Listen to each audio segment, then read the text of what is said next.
I took the ferry from the Åland Islands in the aftermath of the midsummer celebrations. That is, trying to decide whether to stick with the present hangover or start work on a new one. All over the north of France, they love the celebration.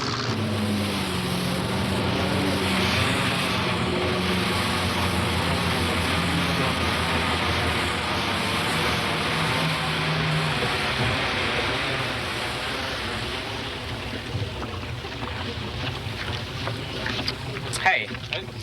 Vi har en alkotest. Ja. Så är det bara att blåsa i rören.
From a bird's egg that fell into the sea. If there was any truth in this, I thought, the bird seemed doubtful, and that bird flew from the east.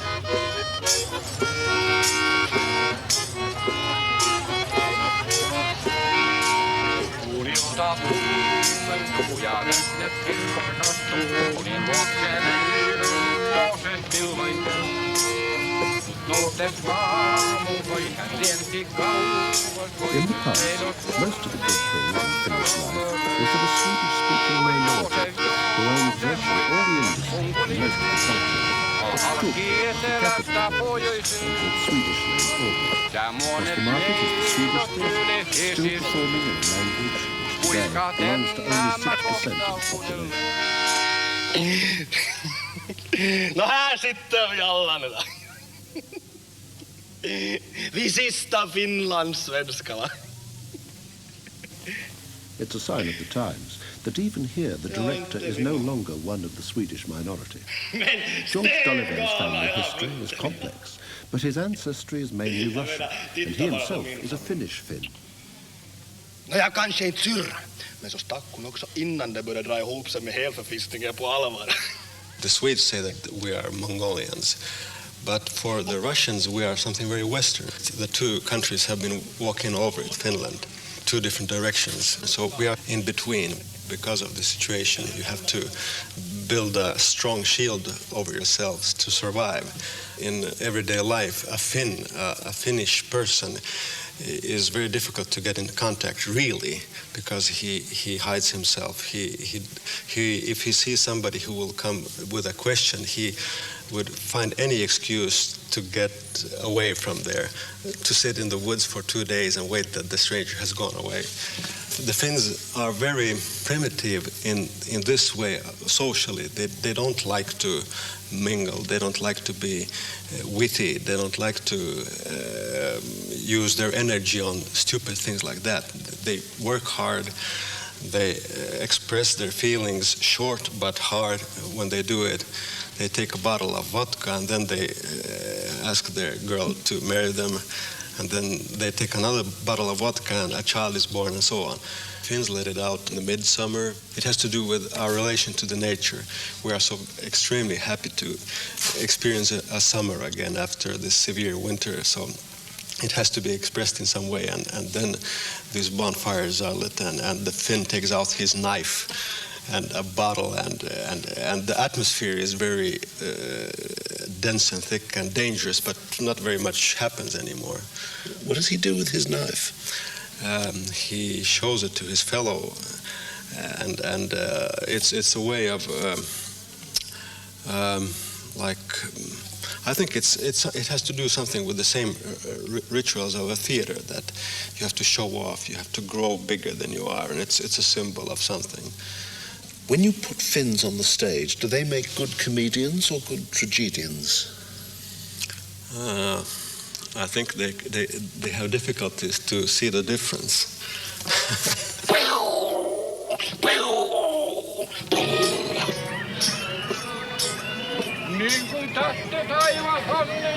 It took the Russian Revolution to give Finland its independence. But even after a civil war, a century under the Tsars, and 600 years of Swedish domination before that, the Finns were still themselves. Could I have one, please? One? You could call them classless capitalists, socialist entrepreneurs. Kiitos. And now they were free as well.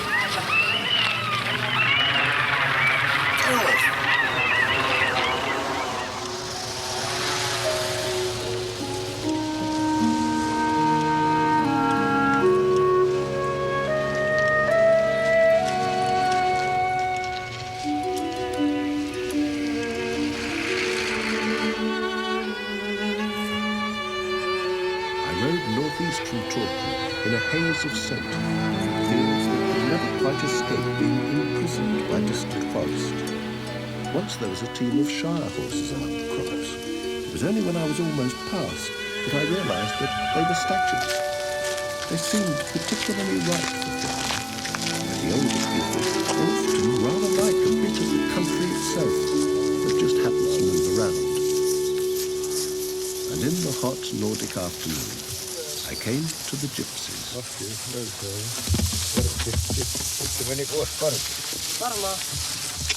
Finland has few minorities because it allows hardly any immigrants, but the gypsies have been around for a long, long time.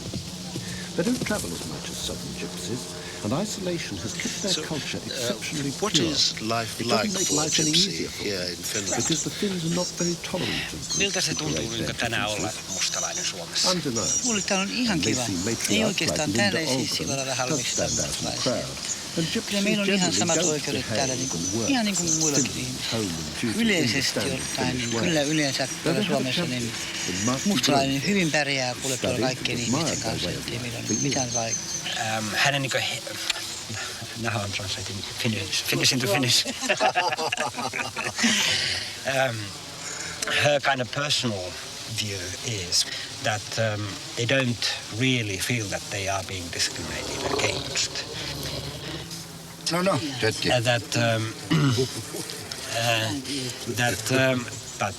That probably is due to the fact that they've been in the same area for 30 years.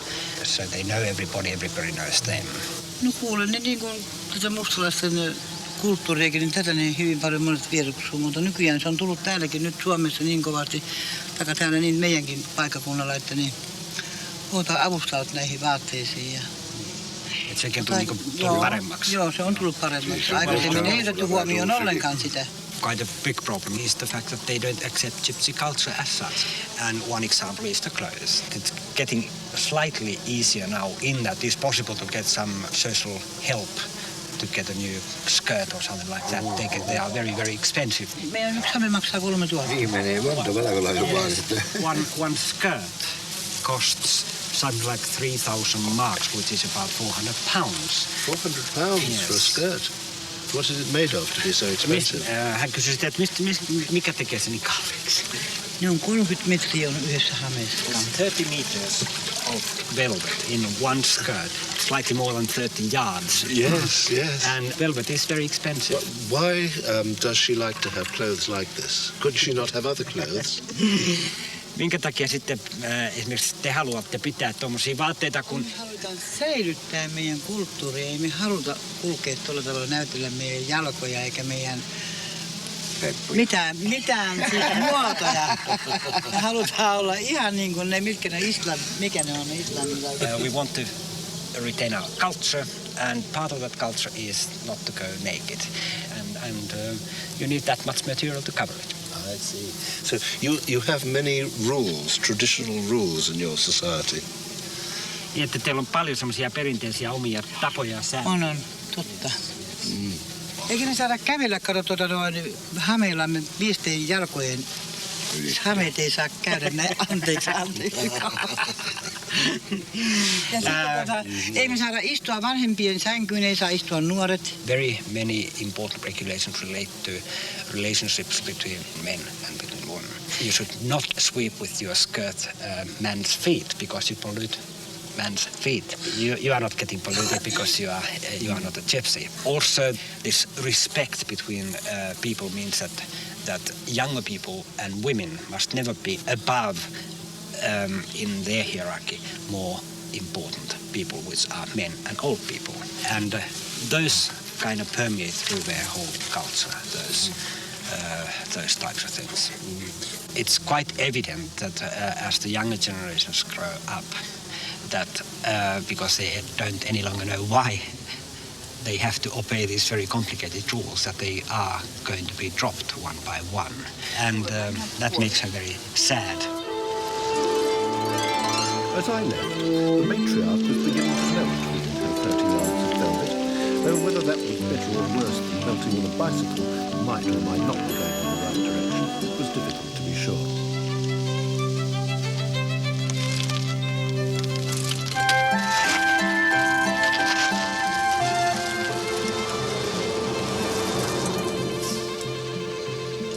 Excuse me, do you speak English? Yes.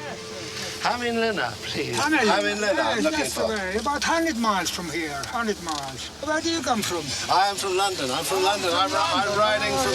I've been many times in London. I was a sailor, yeah. But now I've dropped my anchor.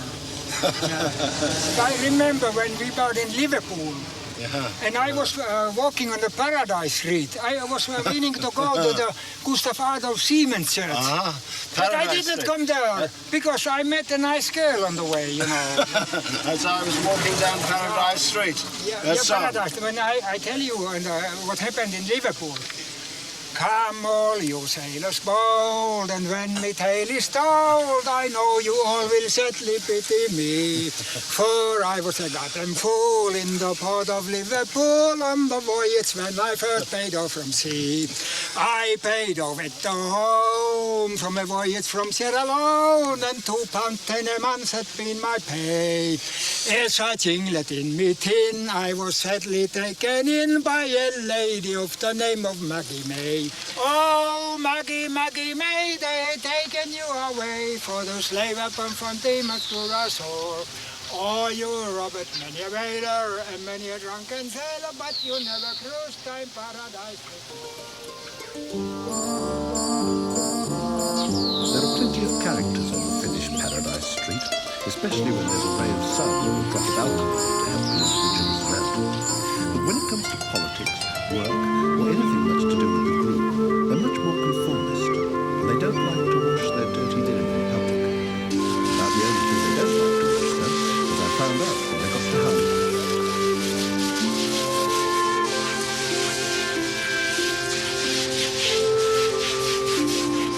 This is something I have never seen before, ever. You do it all the time in Finland? No, only in summer, because we like to wash our dirty carpets during the summer.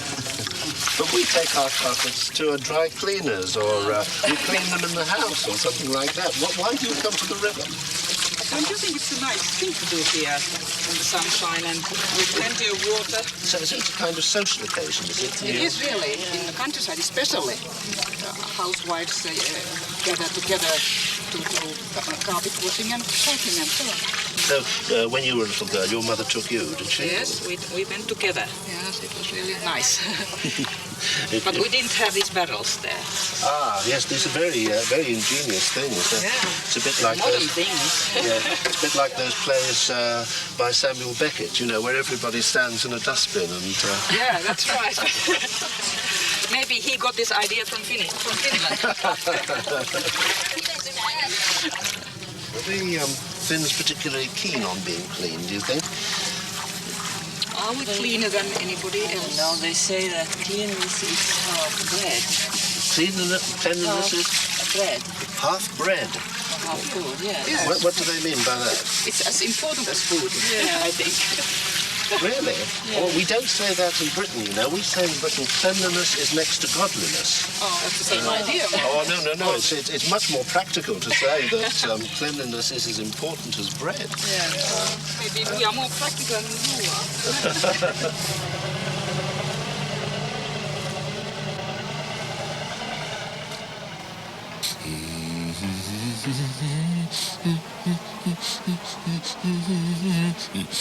Past a shop with a good line in electric guitars.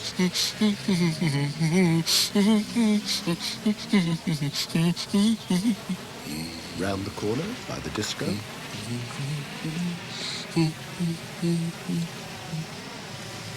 I went to look for the birthplace of Sibelius.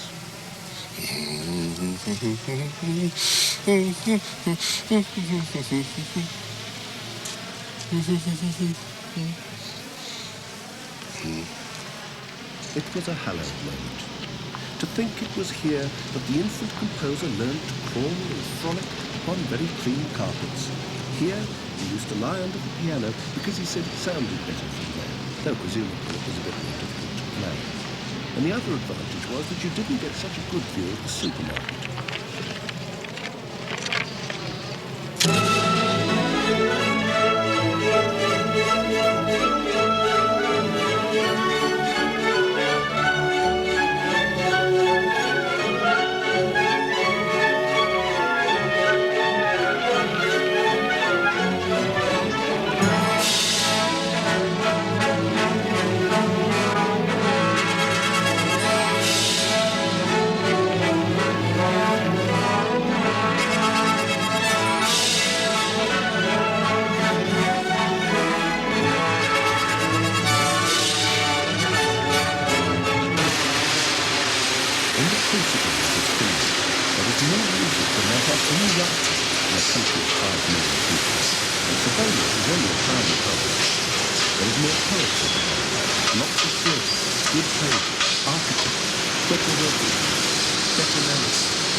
One of those. Yes. Well, you can't avoid it in the glasswork, can you? Once in your life, you have to find how hard to blow.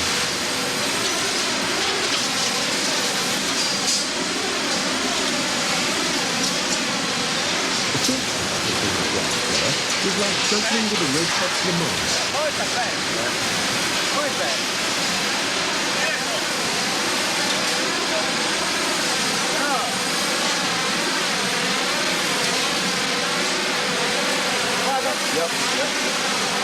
Then it goes in the nose, and the extra blow feels like some cotton bubble gum on the end of a hose pipe. You don't have to do it hard at all, but you have to keep it in. You have to keep turning, and you have to know when to stop.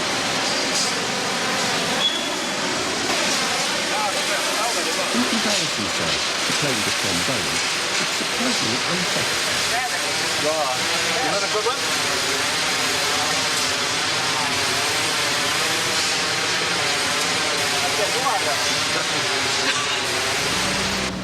This fortunate united society is a quite extraordinary land. The total population of this is what looks at that, and most is Manchester. Tokyo's first textile was founded by North Britain James Ferguson, and despite the establishment of an American group, is still known as the Finnish Manchester. the extent of the other side is called Man share the same fun, but in the same way, I discovered something in Dublin. I made a mistake lips, looked like a broken down PHSS office. One of the things I found out very early in the comedy business was that if you're really stuck for a laugh, you can always get one with drink in this country. Like in England, if you're working in England, you're really stuck for a laugh, somebody just says knickers and everybody falls about. You say knickers in this country, nobody's going to laugh at that. What do you mean, knickers? What's funny about that? But you have your comedian kind of glance over his shoulder and take a bottle of vodka out of his pocket and unscrew the top. They're all falling about already. And then he puts it to his lips and they're creasing themselves. Neil Hardwick, born Nottingham, educated Cambridge, now one of Finland's top comedy writers and television stars.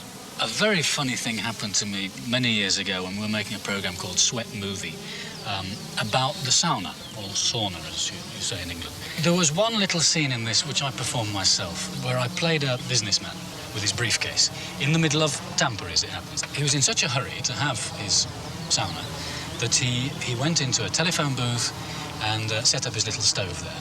Okay, nothing great, but because of the film crew, a crowd had gathered in the middle of what is, after all, Finland's second largest city. And because of the crowd, a couple of policemen came and stood there watching this.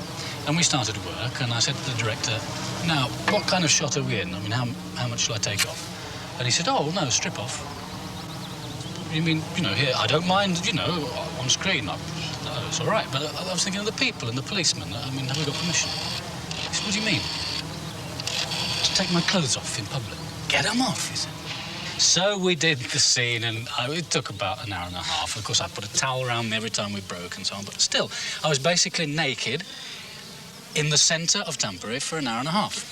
Now, the scene ends where I telephone to a nearby restaurant and a waiter comes on roller skates and he brings me a bottle of beer on a tray, right? And I drink the beer. Finished, wrapped it up, I put a dressing gown on, started walking back towards the van, and as I walked, I took a swig from this bottle of beer. One of the policemen came up and said, you don't drink in public. And there's the difference, you see. They actually connect drink with sin here. They see a connection between pouring a certain chemical substance down your throat and committing a sin, which is odd to me. I can't see the connection, but they firmly believe there's a connection. And so these enormous hangovers they have are often of a moral nature rather than a purely biological nature. There's a great tradition of head down, work hard, no pleasure, drink at the weekend, heart attack at 55. That's the way. And it's no longer necessary, of course. It was very necessary after these people had lost a couple of wars and they had enormous war reparations to pay to the Russians and so on. And the country was very poor. It was necessary to live that way. It's no longer necessary, but they're still in that gear, and men still tend to think in that way, I think. It's before your time, of course, but do you get a sense of a country which has changed dramatically in the last half century? Oh, yes, and it's changed dramatically in the 17 years I've been here. It was a very melancholy place, and it was very clearly Eastern Europe. I'm not so sure now. I think there's still more Eastern Europe than Western Europe, but it's getting better, and you can actually walk around the streets of towns and make eye contact with people. You see smiles on people's faces. People will talk to each other. It's gradually loosening up, and that's happened in my time here. They're an up-and-coming nation, and that's very visible to somebody like me coming from England, which is going the other way. So you feel that England's old and starting to use a walking stick, and you come here and you're in the presence of a country that's like somebody just moving from adolescence into adulthood. They're just starting to really sort of stretch their limbs a bit. It's nice.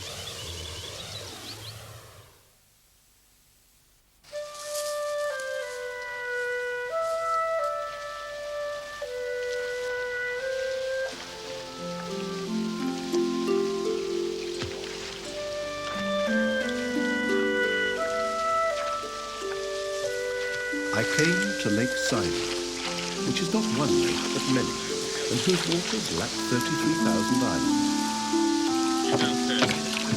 I came with Tapani Ripatti, who's one of Finland's star discjockeys, not the sort of trade you immediately think of in connection with the delights of a simple life.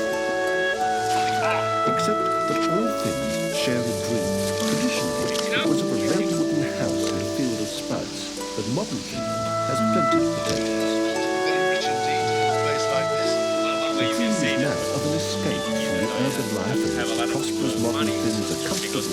somehow passed to my indeed, father. Oh, so it's inherited. Tremendous luxury. No luxury, no. Yes, one way it is luxury. So I mean that was we built by can his have a father place and like sons of a this. It common is luxury, in a but little spinning if you pine mean bird. economically, it's not, because many people here in Finland have cottages like this. But if you want to see Here this you luxury, can please, think. please come in. Here the world Be my is friend. excluded. It's like So Christopher here Robin's is the special place luxury at the top you of the forest. mentioned. Well, I think that is the real luxury, that view. Beautiful sky, lake, all those leaves. Every day we can go to sauna and go swimming. That is probably the second luxury we have here. But a sauna every day? Why not? Your skin would drop off. No. I mean, you have worked hard. You come to your summer cottage with a friend or something like that. I first like to invite him or her to sauna. It's more important than tea for you. So I think that we must try sauna. What about? But don't be surprised. But we've only just been introduced. Yeah, but just like I told you, it's so normal here in Finland. So you must try it. After that, you can take coffee or tea and start discussing or real relaxing. But sauna is the beginning of the new life. May I say so? Maybe stupid, but I don't know. So, shall we try? Come on. Okay. So, this is the sauna. Small but heart of the summer cottage. What do you think of it? It's very nice. I don't believe you. You really mean it? No, it is nice. You're a little bit worried or No. I'll just put my. Well, we can warm it up and then we can come to sauna, okay? Yes. After a little while? Yes. Oh, yes. Women used to give birth in the sauna because it was clean and warm. Today, Finns hold business meetings there, sometimes to keep the women out, since Finnish sauna is family or single sex. No fun and game. It's not a brothel. It's a temple. I'm sorry for seeming diffident, but I've never really been able to understand how it is that sauna should be so important to Finns. I noticed it when we were there inside, when you rushed out, that you really don't understand the meaning of it, but it is. I don't know, it's probably a tradition or something like that, because many hundred years ago when the Finns came to Finland, first thing they made was a sauna. It was a kitchen, it was a bedroom, everything. That was sauna. And I think it's more than only cleaning your body, it's also cleaning your mind. And everything, it's more spiritual thing than a physical thing. When you sit there side by side naked, so you start talking everyday things, and after a little while you start talking maybe a little bit serious things, and so on and so on.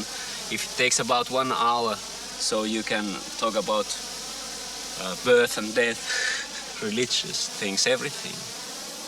It's physical warmth making human warmth, isn't it? It's a compensation for being cold and dark all winter. So in summer you must be totally different people. You may say that summer is really important for us here in Finland. So we are open, we are happier, we are more relaxed. It's a kind of season when all the spirits are in the sky, which means that we are maybe a little bit more open. But when the autumn comes, then those spirits, I'm true, I believe in this, what I'm talking about. Then the spirits come down, and we start making maybe really important decisions. And in the winter, when the snow covers the earth, then the spirit goes into the earth, and it gets the power of the earth. And again in the spring, when the snow goes somewhere, I don't know where actually, then those spirits start to fly again like butterflies. But all these 4 seasons are so important that I can't even say that in English. I only feel it.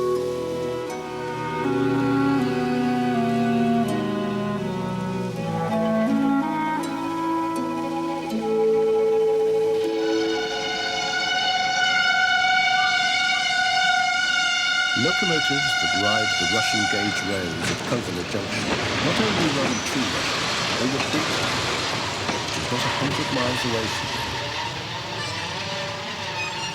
They say that the most important citizen of Kovana is the signal. It's Finland's crew, even mentioned in song. Oh, Mr. Porter, what shall I do? I want to go to Birmingham, but they've taken me on to Kovana. But the train's not the only thing in Kovana.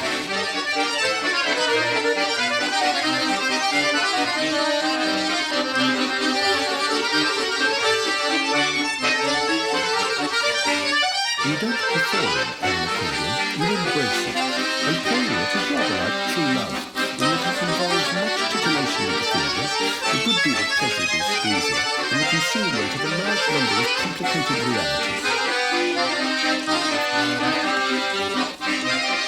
Most musical instruments are fossils of the age in which they flourished, keeping alive something with society, its technology. None more so than the accordion, the people's instrument, born as the people began to come into their own. The electric guitar, the age before electronics, inheritor of all the 19th century's longest tradition of mechanical complexity, loaded the music, king of the time, and yet also romantic.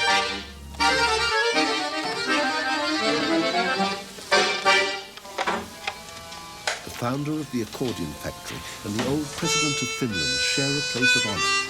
Finnish loyalties are well tuned to the social group. The society has a lot in common with Kovana Junction and the Kovana accordions. It's complicated, but in peace or war, all the complications work together extremely well. What I don't understand, you see, is why you make accordions in Finland. Well, Finland is a country of accordions, we can say. We call it a national instrument, which suits very much to Finnish nature and people. We feel that in that way. You can play very melancholy music and you can play it alone in a vast forest. You don't need any orchestras and so on. So, the forests of Finland are full of people going out to isolated sections of forest carrying piano accordions and playing? Exactly. You're joking. No, you can't be right. This is a lovely thing. This is actually handmade from piece to piece. That's father created in Finland the industry for accordions. Also, he imported some. This is imported from Italy. Still, you can see Arne Koski here. Imported and let's have this engraved. And this is from 32. And this year, this company was established. I mean, these are all the instruments up to what period? This is from 20 to 62, let's say 40 years. Yes. During the pre-war time, the accordions, they had to be very, not soft sound as today, but very... a piercing sound, yeah, very piercing sound, very strong, because you had no amplifiers at all. This is a current model? Yes, it is a new model. Yes, I can't really play one of these. It's Hold on. Now it sounds like a squeeze box. It does, doesn't it? Yeah. Well, I can't. Heavens.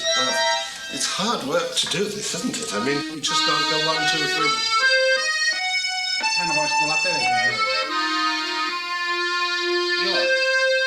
Okay, you could start tomorrow to work for us. I don't think so, actually. I don't think so, because they contain so many different parts. I mean, you must have such patience to make an accordion. Is there anybody in the factory who can make one from beginning to end? Olisiko ketään tehtaalla, joka pystyisi tekemään alusta loppuun? No, it's teamwork. Yes, you are good team workers, aren't you? Perhaps that's why your industry runs so successfully. What makes you work together so well? I think we have been always so near to the Russians that we have had to keep up in every way. And we are a very small nation. We have to try hard all the time to keep on. So that is, we have never been as empire. So, and we have also a good example when we travel to Russia how not to make the things. And the Russians, we remember every day that we have a big brother there and we have to be good in everything to keep on.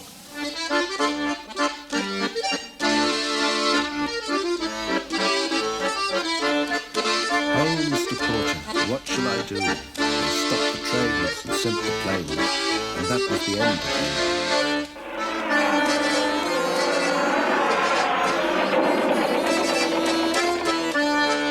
While the rest of Europe had won the 1939 war, Finland fought through, and during the Winter War, which was the first of them, Big Brother came to Coburg in person.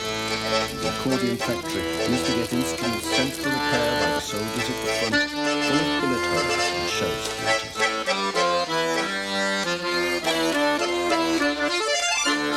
The things must be right, but the memory of the spirit with which they fought extraordinarily has been one of the things that has helped to bring modern Finland to prosperity.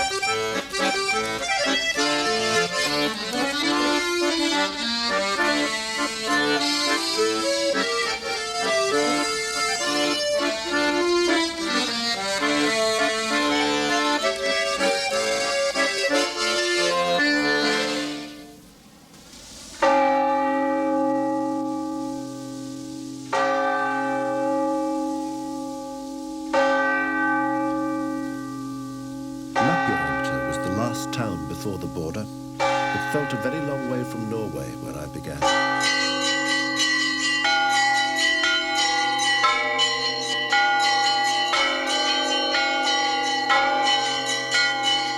Lappiranta is on the shores of Saimaa in South Karelia, and Karelia is a magic word to Finns for many reasons, but one is that it is where the magic fled.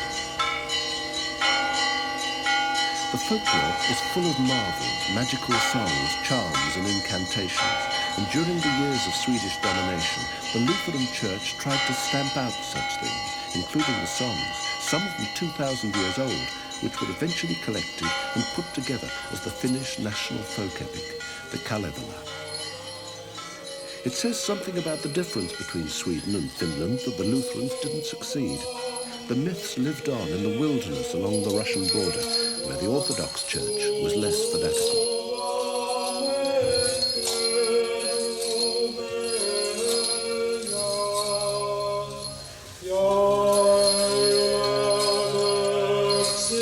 Once upon a time, says a story in the Kalevala, we lived without the sun, no moon either. We had to feel our way around. But people today won't put up with conditions like that. No sun, living without a moon. Who'd search for the sun then, fed it about for the sun and moon? The only Son of God, that's who hoisted the sun on his shoulder, set it among the high branches, but it shone on the rich. All the poor had was a glimmer of moon. Why has God done this, they cried? Why so unjust?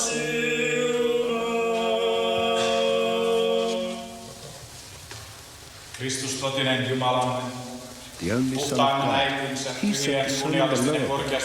Then it shone on the poor, and the moon on the rich. So the rich bowed down. They said, what have we done to deserve this? Täällä lauantaina ehtoopäivälyskello 18. Sitä ennen the only Son of God avioliittoon vihkimisen sakramentti and he set the sun in its rightful place among the middle branches. And there it shone with justice, and those who were rich, and those who were loved, and poor people, and on beggars. Sielun ja ruumiin And that's a simple iankaikkaiseksi elämäksi.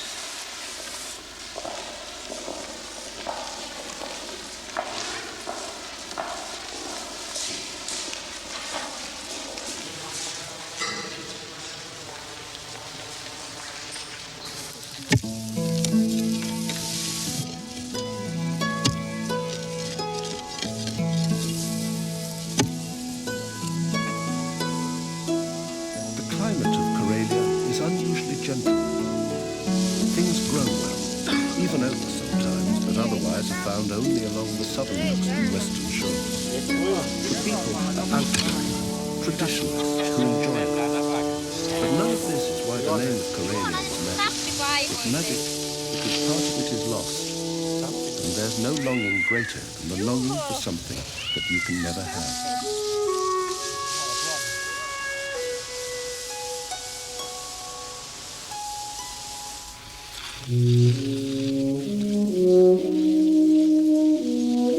I made my way towards the Russian border with a certain amount of difficulty, including the only picture of the last 600 or 800 miles.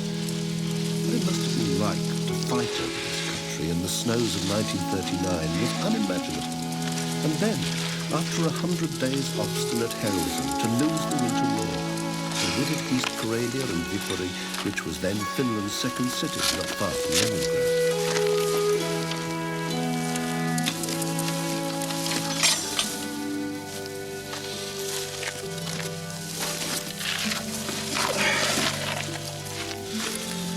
The Finns didn't stay down for long. They allied themselves with Germany, pushed deep into the territory they'd lost, and held it until 1944. Then, not only did they lose East Karelia again, but they were forced to turn on their former German allies and drive them out of the country. To anybody else, it would have been a disaster. To the Finns, it was a painful inspiration.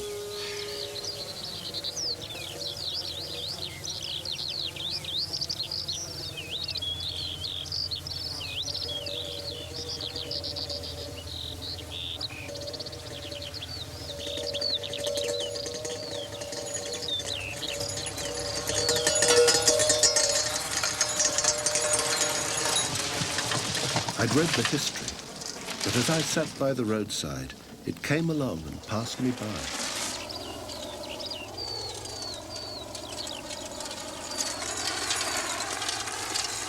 It was, I think, their first training exercise. They were so young, and so like ghosts of the young.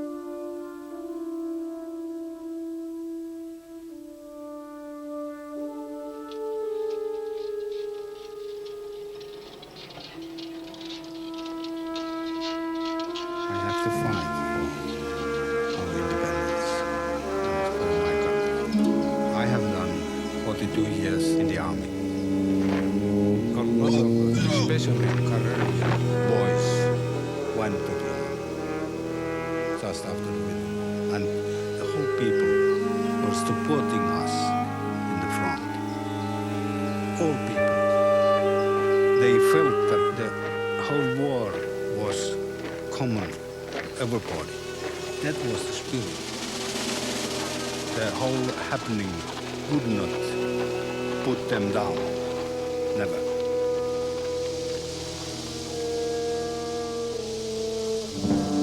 Siegfried Line didn't save Germany, the Maginot Line never saved Paris, nor did the Salpa Line ever save Finland.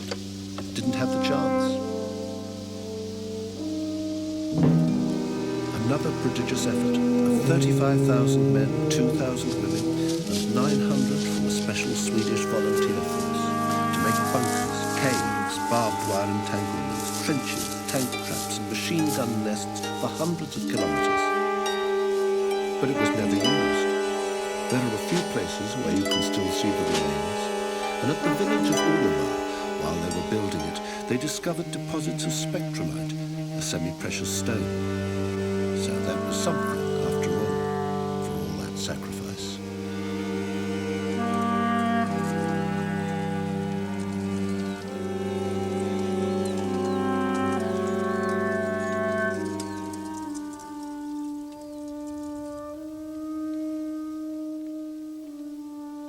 "400,000 people there were in East Karelia. They say that you could count on two hands the Finns who chose to remain after the war." I was 7 years old and I started my primary school. In the autumn, we often saw the balloons coming from the Russian side to spy. One day, my mother said that there will be a war against the Russians because they want to come into Finland. She explained also that we have to leave this nice place, Karelia, and she started to cry. So I started to cry also. I do remember very, very well that time.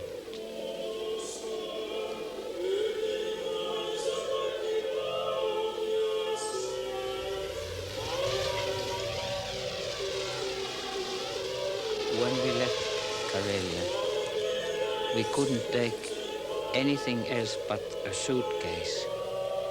All the other things we left behind.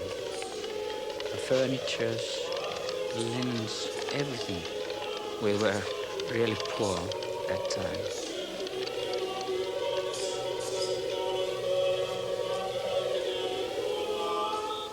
Especially we who live there, we miss Karelia. We miss it really. Especially it was very nice, very beautiful, with bergs and lakes and so on, and countryside. It was really nice. Every weekend they had celebrations, weddings and dances, and out, especially in the summertime, out by the lake, Valkjärvi.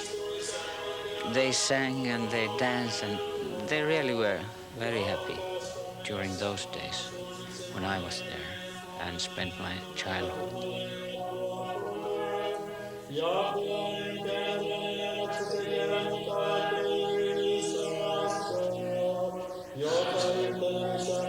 In the songs and in the poetry, we always say that we miss Karelia, because we felt that Karelia was happy part of the country, and we do hope that we can have it back someday.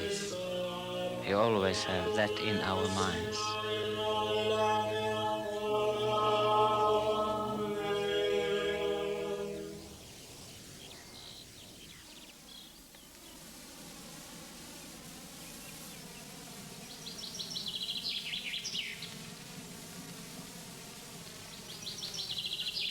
The tarmac gave out as I got nearer to the border. The road I was travelling, there didn't seem to be anything or anybody around to warrant it. Not that I expected to see any Russians anyway.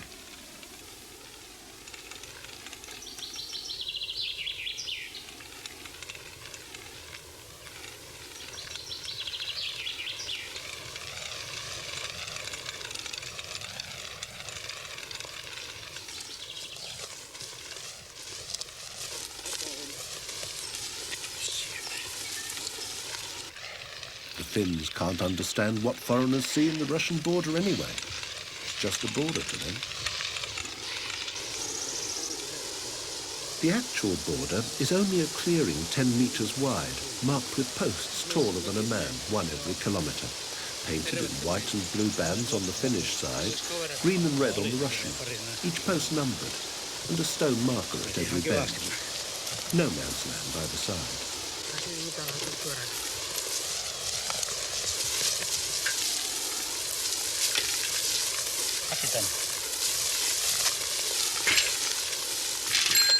The Finns say that you can smell a Russian. They have different soaps and perfumes and tobacco. The clothes are characteristic, and the women's figures, because the men there like a bit more flesh, apparently. Funny to think of never having met a Russian.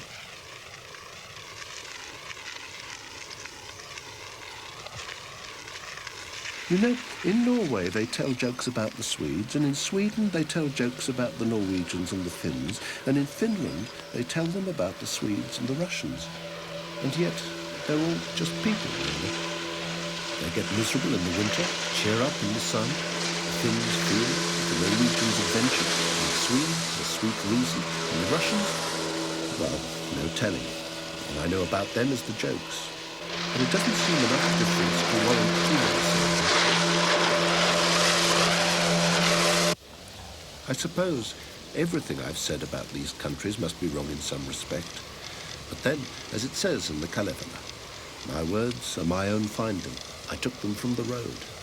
And another refrain, from here to here the road goes. That's true enough.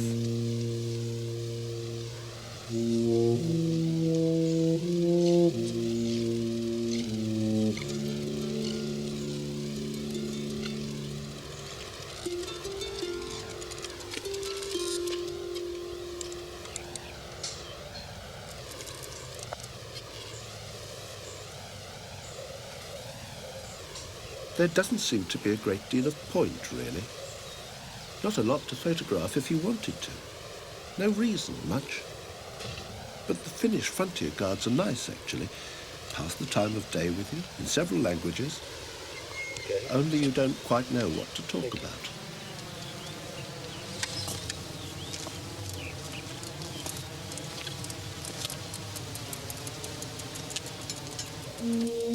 I remember a bit of that Finnish poem, like a tired horse that has run a long journey, like the last glow of embers that burn through the night. The joy is over, the song finished. It's the end of evening. It's sunset.